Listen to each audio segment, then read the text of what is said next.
Have you ever let one toxic comment, one rude gesture, or one frustrating moment ruin your entire day? Picture this. You're calm, centered, and completely unshaken, no matter what anyone throws your way. Sounds impossible, it's not. Carl Jung, the legendary psychologist, believed that true emotional freedom comes from mastering your inner world, not letting others control it. In this video, we're diving into Carl Jung's timeless wisdom to reveal 6 transformative lessons that will help you stay calm, confident, and in control. Even in the most infuriating situations, you'll learn how to face your shadow to tame anger, set boundaries to protect your peace, and let go of what holds you back, all grounded in Carl Jung's psychology of self-discovery. By the end, you'll have practical tools to stop reacting impulsively and start living with unshakable inner strength, ready to unlock the secret to never being bothered again. Hit that subscribe button, turn on notifications, and let's embark on this journey to emotional freedom together. Stay with us. This is going to change the way you see yourself and the world. What if the anger you feel isn't really about the rude coworker, the impatient driver, or that snarky comment online? What if it's about something deeper, something inside you? Carl Jung, the pioneer of analytical psychology, taught us that our strongest emotions, like anger, often spring from what he called the shadow, the hidden part of ourselves we don't want to face. The shadow holds our suppressed feelings, insecurities, and unresolved wounds. When someone triggers us, it's not just their words or actions, it's our shadow reacting. In this chapter, we'll explore how facing your shadow can help you tame anger and reclaim your emotional freedom. Let's start with a story.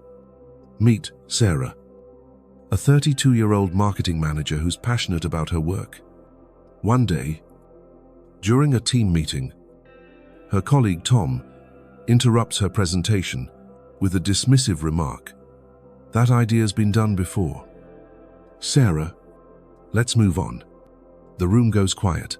Sarah feels her face flush, her heart race, and a wave of anger surges inside her. She wants to snap back, to defend her idea, to prove Tom wrong. But instead of reacting, she pauses. Why does this hurt so much? Why is Tom's comment making her feel small? That's when Sarah realizes it's not just about Tom. It's about her shadow, the part of her that fears being overlooked, the part that ties her worth to others' approval. Carl Jung believed that our shadow isn't just a problem, it's a teacher. The anger we feel when triggered often points to something we've buried: an insecurity, a past hurt, or a belief we haven't examined. When we ignore the shadow, it controls us, turning small slights into emotional explosions. But when we face it, we take back our power. For Sarah, facing her shadow meant asking herself, why does Tom's dismissal hit me so hard? Through reflection, she uncovered a deeper fear, the worry that her ideas, and by extension, her worth, weren't good enough. By acknowledging this, she didn't just diffuse her anger toward Tom, she started healing a part of herself she'd ignored for years. So, how can you face your shadow to tame anger? It starts with self-awareness. Carl Jung called this process making the unconscious conscious. When someone or something triggers you, it's like a spotlight shining on your shadow. Instead of lashing out or bottling it up, pause and look inward. What's really going on? Is this anger about the situation? Or is it tied to something deeper, a fear, a memory, or an unmet need? This isn't about blaming yourself. It's about understanding yourself. As Carl Jung said, until you make the unconscious conscious, it will direct your life, and you will call it fate. Let's break this down with a practical example. Imagine you're driving to work, and someone cuts you off in traffic. Your first instinct is to honk, yell, or let the frustration ruin your morning. But what if you paused and asked, what's this anger really about? Maybe it's not just the driver. Maybe it's the stress of a looming deadline, or a deeper fear of not being in control. By naming the emotion and digging into its roots, you weaken its grip. You're not suppressing your anger, you're understanding it, which is the first step to mastering it. Here's a simple technique to start facing your shadow, the shadow journal. The next time you feel angry or triggered, grab a notebook or your phone and write down 3 things. What happened? Describe the situation briefly. Who or what triggered you? What am I feeling? Name the emotion. Anger, hurt, embarrassment, and rate its intensity from 1 to 10. What's beneath it? Ask yourself, what does this remind me of? Is there a deeper fear or belief at play? Be honest, even if it's uncomfortable. For example, Sarah used this technique after her meeting with Tom. She wrote, "Tom dismissed my idea. I felt angry and humiliated." An 8/10. Beneath it, "I'm afraid I'm not good enough." And his comment reminded me of being ignored as a kid. By naming these feelings, Sarah saw her anger for what it was, a signal from her shadow, not a reflection of her worth. This gave her the clarity to respond calmly in the meeting, addressing Tom's critique without letting it derail her. Facing your shadow isn't easy. It requires courage to look at the parts of yourself you'd rather ignore. But here's the payoff every time you do. You weaken the triggers that control you. You stop reacting impulsively and start responding with intention. As Carl Jung put it, "I am not what happened to me. I am what I choose to become." The rude coworker, the impatient driver, the snarky comment, they lose their power when you understand that your anger is a doorway to self-discovery. So, the next time you feel that heat rising, don't push it away or let it consume you. Pause it. Ask yourself, what's my shadow trying to teach me? By facing it, you're not just taming anger, you're unlocking a deeper connection to yourself. And that's where true emotional freedom begins. Stick with us for Chapter 2, where we'll explore how to choose your response instead of letting others write your story. What's one trigger you've noticed lately? Drop it in the comments below. We're all on this journey together. Have you ever felt your blood boil because of something someone said or did, only to realize later you could have handled it differently? Here's a powerful truth. Carl Jung's psychology reveals between every trigger and your reaction, there's a space, a moment, where you have the power to choose. That space is your freedom. Too often, we let other people's words or actions write the story of how we feel. But what if you could take back the pen? In this chapter, we'll explore how to use that space to choose your response.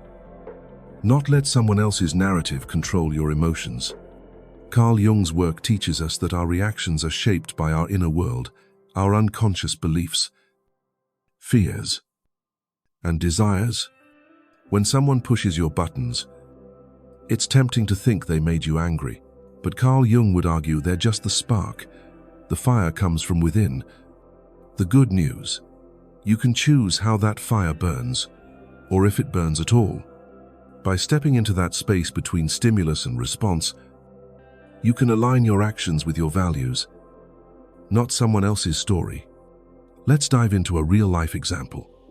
Meet John, a 28-year-old graphic designer who's always been close with his childhood friend, Mike. One evening, over drinks, Mike makes a cutting remark. "You're still doing those artsy projects. When are you going to get a real job?" John feels a surge of anger and betrayal. His first instinct is to fire back, to defend his career and passion. But instead, he takes a deep breath and pauses. In that moment, he asks himself, why is this hitting me so hard? Is this about Mike? or something deeper? John realizes Mike's comment isn't about his work, it's about Mike's own insecurities, about his corporate job. By choosing not to react, John avoids a pointless argument and keeps his peace. This idea of a space isn't new. Carl Jung drew inspiration from thinkers like Viktor Frankl, who famously said, "Between stimulus and response, there is a space. In that space is our power to choose our response. In our response lies our growth and our freedom." For Carl Jung, this space is where self-awareness meets action. It's where you decide whether to let someone's negativity pull you into their narrative or to stay grounded in your own truth. So, how do you master this space in your daily life? It starts with a simple, powerful technique: the 3-second pause. The next time you feel triggered, whether it's a rude comment, a dismissive gesture, or an unfair critique, try this. Pause, stop for 3 seconds. Take a slow, deep breath to interrupt the automatic reaction cycle. Reflect. Ask yourself, what's really going on here? Is this about them? Or is it touching something in me? This connects you to your inner world.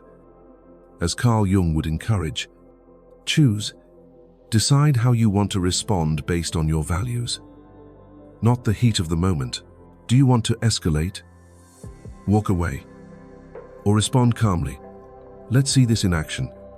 Imagine you're at a family dinner and your uncle makes a snide remark about your lifestyle choices. You're always traveling, don't you? Ever want to settle down? Your instinct might be to argue or feel judged, but try the 3-second pause. Breathe. Reflect. Is this about my life? Or is my uncle projecting his own regrets? Then choose. Maybe you say, "I love exploring new places. It's what fuels me." And shift the conversation. Or maybe you just smile and let it go. Either way, you're in control, not your uncle's narrative. This technique isn't about suppressing your feelings. It's about giving yourself the space to feel, understand, and then act intentionally. Carl Jung's concept of individuation, becoming your true self, relies on this kind of conscious choice. When you react impulsively, you're letting someone else's story dictate your emotions. But when you pause and choose, you're writing your own. Here's another example to bring it home. Lisa, a high school teacher, gets an email from a parent accusing her of being too harsh with their child. Her first reaction is defensiveness. She works hard to be fair, but she uses the 3-second pause. She breathes, reflects, and realizes the parent's anger might stem from their own stress, not her teaching. Instead of firing off a defensive reply, she responds calmly, "I appreciate your feedback. Let's discuss how we can support your child together." This not only diffuses the tension but also keeps Lisa grounded in her values as an educator. The beauty of this approach is its simplicity. You don't need to be a Zen master or a Jungian scholar to do this. You just need 3 seconds and the courage to choose your response. Over time, this practice rewires how you handle triggers. The rude coworker, the judgmental friend, the stranger who cuts you off, they stop having power over you. As Carl Jung might say, you're no longer a puppet of your unconscious reactions, you're the one pulling the strings. So, the next time someone tries to pull you into their drama, remember, you have a choice. Pause, reflect, choose. That's where your power lies. Stay with us for Chapter 3, where we'll dive into setting boundaries to protect your inner peace. What's one moment where you could have used the 3-second pause? Share it in the comments. We're all learning together. Do you ever feel drained by other people's demands? Like you're constantly saying yes when you want to say no? Carl Jung taught us that true inner peace comes from a process called individuation, becoming your authentic self by honoring your needs and values. A critical part of this journey is setting boundaries. Boundaries aren't about pushing people away. They're about protecting your energy so you can show up as your best self. In this chapter, we'll explore how setting clear, intentional boundaries can shield your peace from external chaos and help you stay unbothered no matter what others throw your way. Carl Jung believed that to become whole, we must differentiate ourselves from the expectations and influences of others. Without boundaries, you risk losing yourself to their demands, moods, or negativity. Think of boundaries as a fence around your inner garden. They don't block out the sunlight, but they keep out what doesn't belong. When you set boundaries, you're telling the world, my peace matters, and I'm choosing to protect it. This isn't selfish. It's essential for living a life aligned with your true self. Let's bring this to life with a story. Meet Mia, a 35-year-old single mother and small business owner. Mia's friends often call her late at night, venting about their problems or asking for favors. She loves being there for them, but these calls leave her exhausted, cutting into her sleep and time with her daughter. One evening, her friend Lisa calls at 10 p.m., upset about a work issue. Mia feels the familiar tug of obligation but pauses. She realizes she's been saying yes to everyone else at the expense of her own energy. Instead of picking up, she texts back, I care about you, Lisa, but I need to keep evenings for my family. Can we talk tomorrow? Lisa understands, and Mia feels a weight lift. She's protected her peace without losing a friendship. This is what Carl Jung's individuation looks like in action, choosing yourself without guilt. Boundaries don't mean you stop caring about others. They mean you care enough about yourself to show up fully for the relationships and responsibilities that matter most. Without them, you're like a house with no doors open to every intrusion, unable to rest. As Carl Jung said, the privilege of a lifetime is to become who you truly are. Boundaries are how you claim that privilege. So, how do you start setting boundaries to protect your inner peace? It's not about building walls or being confrontational. It's about clear, kind communication rooted in self-respect. Here's a practical technique: the boundary blueprint. Follow these 3 steps the next time you feel overwhelmed by someone's demands. Identify your limit. Ask yourself, what's draining me right now? What do I need to protect my energy? Be specific. Maybe it's saying no to last-minute requests or limiting time with a negative person. Communicate. Clearly use I statements to express your boundary without blaming others. For example, I need some quiet time after work to recharge, so I can't take calls in the evening. Uphold consistently. Stick to your boundary, even if it feels uncomfortable at first. Consistency shows others you're serious and helps you build confidence. Let's see this in another scenario. Imagine you're at work, and a colleague keeps dumping extra tasks on you, assuming you'll pick up the slack. You're frustrated but don't want to seem uncooperative. Using the boundary blueprint, you first identify your limit. I can't keep taking on extra work without sacrificing my own priorities. Then, you communicate clearly. I'm happy to help when I can, but I need to focus on my current projects this week. Finally, you uphold it by politely declining future requests that overstep. This doesn't just protect your time, it signals to others that your energy is valuable. Setting boundaries can feel daunting, especially if you're used to pleasing others. You might worry about seeming selfish or hurting feelings. But here's the truth. People respect you more when you respect yourself, and those who don't, their reaction says more about them than you. Carl Jung's Individuation reminds us that your peace is sacred. It's the foundation of your growth. As the Stoic philosopher Epictetus said, no person is free who is not master of themselves. Boundaries are how you claim that mastery. Let's look at one more example. David, a college student, struggles with a roommate who constantly borrows his things without asking. Instead of stewing in resentment, David uses the boundary blueprint. He identifies his limit. I need my personal items to be respected. He communicates clearly. Hey, I'm cool with sharing, but please ask me first so I can keep track of my stuff. When his roommate forgets, David gently reminds him, reinforcing the boundary. Over time, his roommate adjusts, and David feels more in control of his space and emotions. The power of boundaries lies in their ability to free you from resentment and burnout. They let you say yes to what aligns with your values and no to what doesn't without guilt. By setting boundaries, you're not just protecting your peace, you're honoring the unique self Carl Jung believed you were meant to become. So, the next time you feel pulled in every direction, pause and ask, what boundary do I need to set to protect my peace? Try the boundary blueprint and watch how it transforms your relationships and your sense of self. Stay with us for Chapter 4, where we'll explore how to reframe criticism as a tool for growth. What's one boundary you're ready to set this week? Share it in the comments below. Let's inspire each other to protect our peace. Has a harsh critique ever left you feeling defensive, angry, or even worthless?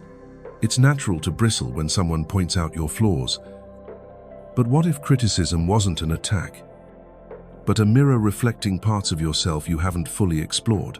Carl Jung's psychology teaches us that criticism, when approached with curiosity, can become a powerful tool for growth. Through the lens of Carl Jung's concept of the shadow, the hidden parts of ourselves, we often deny criticism can reveal truths that guide us toward individuation, the process of becoming our true selves. In this chapter, we'll explore how to reframe criticism to tame your emotional triggers and unlock deeper self-awareness. Carl Jung believed that our reactions to criticism often stem from our shadow, the unacknowledged fears, insecurities, or traits we push away. When someone criticizes you, it's like they're holding up a mirror to a part of your shadow you haven't faced. The sting you feel isn't just about their words. It's about what those words touch inside you. By reframing criticism as a chance to explore your shadow, you transform it from a source of anger into a stepping stone for personal growth. Let's bring this to life with a story. Meet Alex, a 30-year-old software developer who's poured his heart into a new project at work. During a review, his manager says, "This code is sloppy. Alex, you need to step up your game." Alex feels a wave of anger and embarrassment. His first instinct is to argue or sulk, thinking, how dare she call my work sloppy? But instead, he pauses and reflects through Carl Jung's lens. Why does this criticism hurt so much? Is there truth in it? Digging deeper, Alex realizes the comment stings because it echoes a fear in his shadow, the worry that he's not as competent as he wants to be.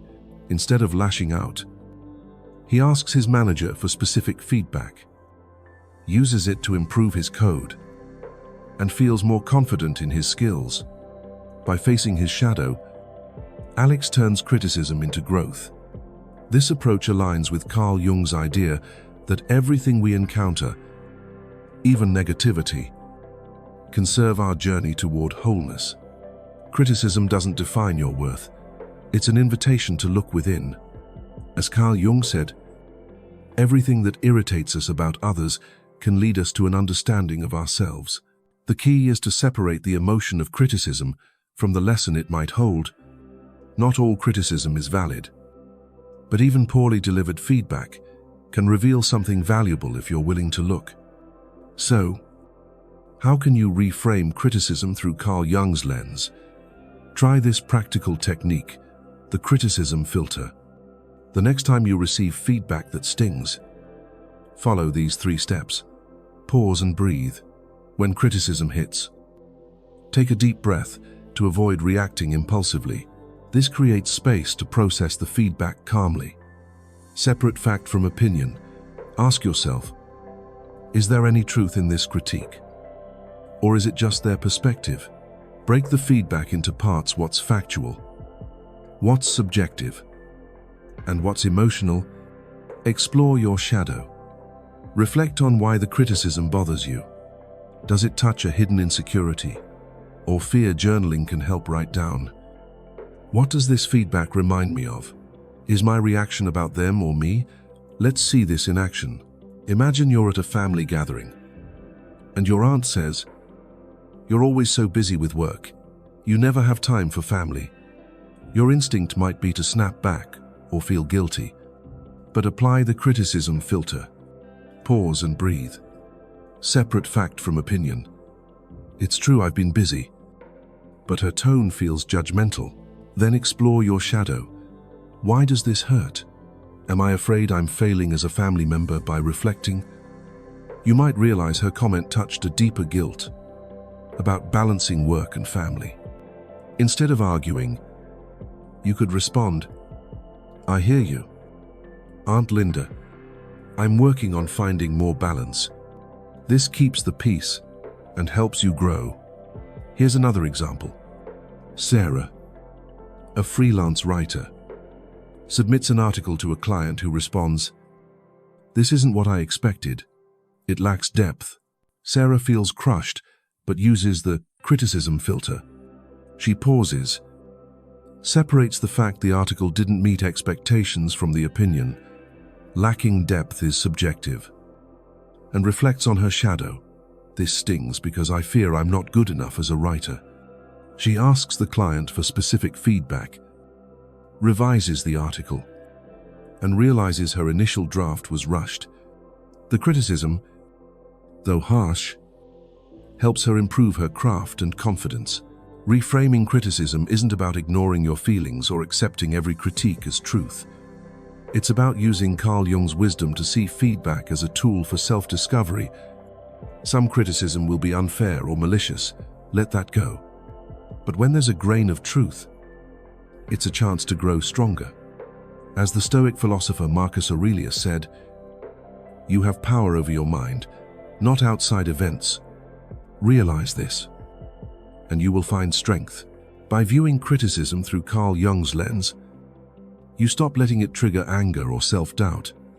Instead, you use it to shine a light on your shadow.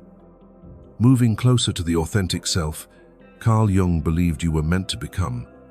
So, the next time criticism stings, pause and ask, "What can this teach me about myself?" Use the criticism filter to turn feedback into fuel for growth. Stay with us for Chapter 5, where we'll dive into letting go to liberate your soul. Have you ever held onto anger or resentment so tightly that it felt like a weight dragging you down? Maybe it's a grudge against someone who wronged you, a regret you can't shake, or a moment of frustration you keep replaying. Carl Jung's psychology teaches us that letting go isn't just about releasing the past. It's a vital step in individuation, the journey to becoming your true, authentic self. By letting go of what no longer serves you, you free your soul from emotional burdens and reclaim the peace others can't take away. In this chapter, we'll explore how to master the art of letting go, to liberate your soul and stay unbothered by anyone. Carl Jung believed that holding on to anger or resentment keeps us tethered to our shadow, the hidden parts of ourselves we haven't fully integrated. These emotions act like chains, binding us to moments or people we can't control. Letting go doesn't mean ignoring what happened or excusing someone's behavior. It means choosing to release the emotional grip it has on you. As Carl Jung put it, "I am not what happened to me. I am what I choose to become." By letting go, you're not giving up. You're choosing freedom over suffering. Let's bring this to life with a story. Meet Emma, a 29-year-old graphic artist who was betrayed by her best friend, Claire. 2 years ago, Claire spread rumors about Emma at work, costing her a promotion. For months, Emma replayed the betrayal, imagining confrontations or revenge. The anger consumed her. affecting her creativity and joy. One day, inspired by Carl Jung's teachings, Emma decided to face her shadow and let go. She realized her resentment wasn't hurting Claire, it was hurting her. Using a visualization technique, Emma imagined her anger as a heavy stone she was carrying. She pictured setting it down and walking away. That act of letting go didn't erase the betrayal, but it freed Emma to focus on her art and rebuild her confidence. Letting go is powerful because it shifts your energy from the past to the present. Carl Jung's concept of individuation emphasizes living in alignment with your true self, and you can't do that if you're anchored to old wounds. As the Buddhist saying goes, holding on to anger is like drinking poison and expecting the other person to die. When you let go, you're not forgiving for their sake. You're freeing yourself for yours. So, how can you practice letting go to liberate your soul? Here's a practical technique: the release ritual. The next time you feel weighed down by anger, resentment, or regret, try these 3 steps. Acknowledge the emotion. Name what you're feeling without judgment. Write it down: I'm angry because, or I'm hurt because. This brings the emotion out of your shadow and into your awareness. Visualize letting go. Close your eyes and picture the emotion as an object: a stone, a balloon, or a burning coal. Imagine releasing it, letting it float away or dissolve. This taps into Carl Jung's use of active imagination to process unconscious feelings. Refocus on the present. Ask yourself, what can I do right now to honor my true self? Shift your energy to something that aligns with your values, like creating, connecting, or resting. Let's see this in action. Imagine you're upset because a co-worker took credit for your idea during a meeting. You feel cheated and keep replaying the moment. Instead of stewing, try the release ritual. Acknowledge, I'm angry because they stole my idea. Visualize. Picture your anger as a balloon tied to your wrist. Imagine cutting the string and watching it float away. Refocus. Decide to share your next idea directly with your boss, or focus on a new project that excites you. This doesn't undo what happened, but it frees you from letting their actions control your peace. Here's another example. Michael, a college student, was furious after a professor gave him a lower grade than expected, claiming his essay lacked originality. Michael felt unfairly judged and kept obsessing over the comment. Using the release ritual, he wrote, I'm angry because I feel misunderstood. He visualized his anger as a heavy backpack, then pictured setting it down. To refocus, he started working on a new essay, channeling his energy into proving his creativity. Letting go didn't change the grade, but it gave Michael back his confidence and focus.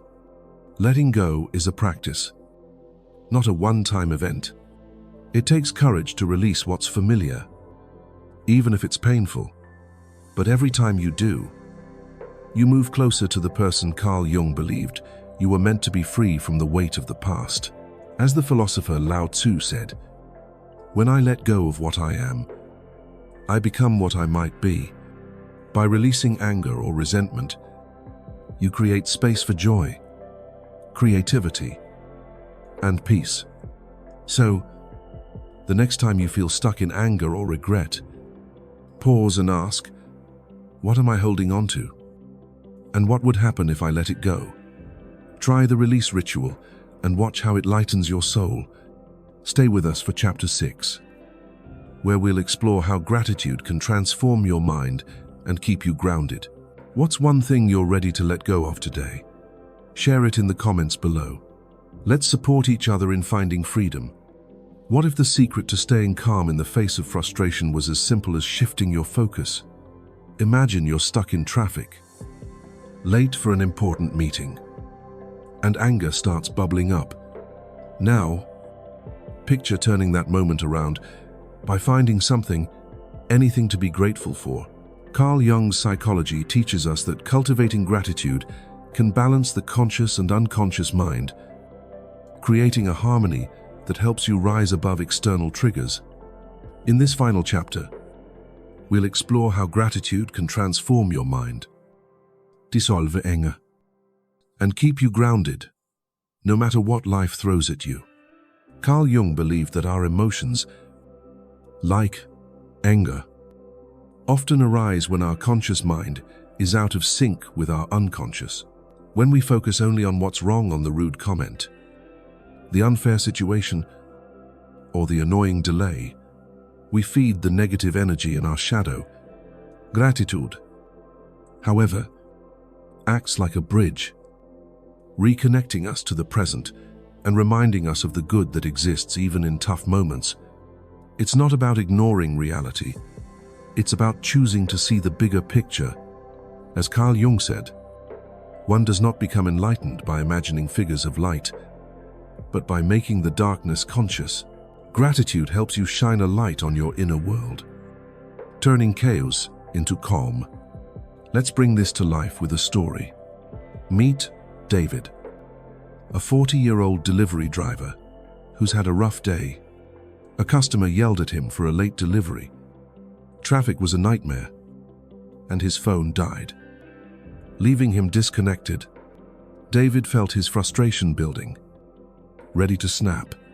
But then he paused and tried something different. He thought, what can I be grateful for right now? He realized he was thankful for his job, which kept his family fed, for the music on the radio, which lifted his mood, and for the fact that tomorrow was a new day. That simple shift didn't erase the day's challenges, but it melted his anger, leaving him calmer and more centered. Gratitude is powerful because it rewires how you see the world. Carl Jung's idea of balancing the conscious and unconscious suggests that focusing on what's positive helps integrate the shadow, reducing the intensity of negative emotions. As the philosopher Cicero said, gratitude is not only the greatest of virtues, but the parent of all others. When you practice gratitude, you're not just calming your mind, you're building resilience to face life's ups and downs without being rattled. So, how can you cultivate gratitude to transform your mind? Try this practical technique, the gratitude reset. The next time you feel anger or frustration creeping in, follow these 3 steps. Pause and notice. Stop and name the emotion you're feeling. Acknowledge it without judgment. I'm angry because, or I'm frustrated because. Find 3 things. Identify 3 things you're grateful for in that moment. No matter how small, it could be your health, a kind gesture, or even the fact that you're alive to experience the day. Reframe the moment. Ask yourself, how can I see this situation differently? Use gratitude to shift your perspective, focusing on what's still good rather than what's going wrong. Let's see this in action. Imagine you're at work, and a colleague snaps at you during a stressful project. Can't you do anything right? Your instinct is to fire back or stew in resentment. Instead, try the gratitude reset. Pause and notice I'm angry because they disrespected me. Find 3 things I'm grateful for. My job, for my supportive teammate who helped earlier, and for the coffee that's keeping me going. Reframe. Maybe they're stressed, not attacking me personally. I can choose to stay calm and focus on my work. This shift doesn't excuse their behavior, but it keeps your peace intact. Here's another example. Maria, a nurse, was exhausted after a long shift when a patient complained loudly about a minor delay. She felt unappreciated and angry. Using the gratitude reset, she paused. I'm frustrated because I'm trying my best. She found 3 things I'm grateful for: my skills, for the patients I helped today, and for my supportive co-workers. Reframing the moment, she thought, this patient's upset, but I know I'm making a difference. Her anger faldet, and she finished her shift with renewed purpose. Gratitude doesn't mean pretending everything is perfect. It's about choosing to focus on what uplifts you, even in the messiest moments. Carl Jung's teachings remind us that true transformation comes from integrating all parts of ourselves, light and shadow. By practicing gratitude, you're not just dissolving anger, you're creating a mindset that's unshakable. As the Buddha said, "Let us rise up and be thankful. For if we didn't learn a lot today, at least we learned a little." So, the next time you feel anger taking over, pause and ask, what can I be grateful for right now? Try the gratitude reset and watch how it transforms your perspective. You'll find that peace isn't something you chase, it's something you create. Stay with us for our powerful outro, where we'll wrap up this journey to emotional freedom. What's one thing you're grateful for today? Share it in the comments below. Let's inspire each other to transform our minds. You've just taken a powerful journey through Carl Jung's wisdom to master your emotions and reclaim your inner peace. From facing your shadow to taming anger, setting boundaries to protect your energy, reframing criticism as a tool for growth, letting go of what weighs you down, to cultivating gratitude to transform your mind, this is more than just a guide to staying unbothered. It's a roadmap to individuation. Carl Jung's vision of becoming the truest, most authentic version of yourself. Every step you take to pause, reflect, and choose. Your response is a step toward a life where no one else can steal your peace. Think about it: the rude coworker, the judgmental friend, the frustrating stranger, they don't hold the keys to your emotions. You do. Carl Jung taught us that true freedom comes from within, from understanding and integrating every part of ourselves, light and shadow, strength and vulnerability. Each time you choose calm over chaos, you're not just surviving life's challenges, you're thriving through them. You're writing your own story, one where you're unshakable, centered, and free.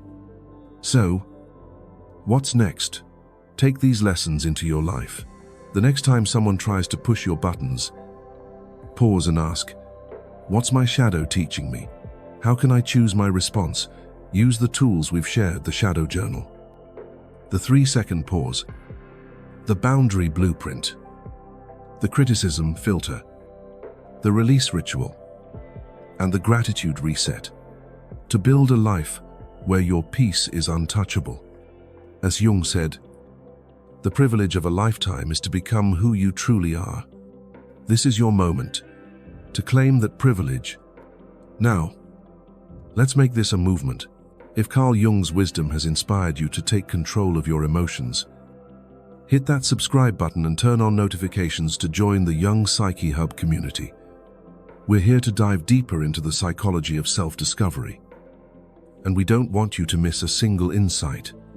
Share this video with someone who needs a little extra peace in their life: a friend, a family member, or even a coworker who could use a nudge toward emotional freedom. Like this video to help spread Carl Jung's timeless wisdom to more people. And most importantly, drop a comment below. What's one trigger you're ready to let go of today? Or one moment where you chose peace over anger? Your story could inspire someone else on this journey. Thank you for joining us on this transformative path. Your emotions don't control you, you control them. Keep showing up for yourself. Keep exploring your inner world. And keep choosing peace. This is just the beginning. Until next time, stay grounded, stay authentic, and stay unbothered.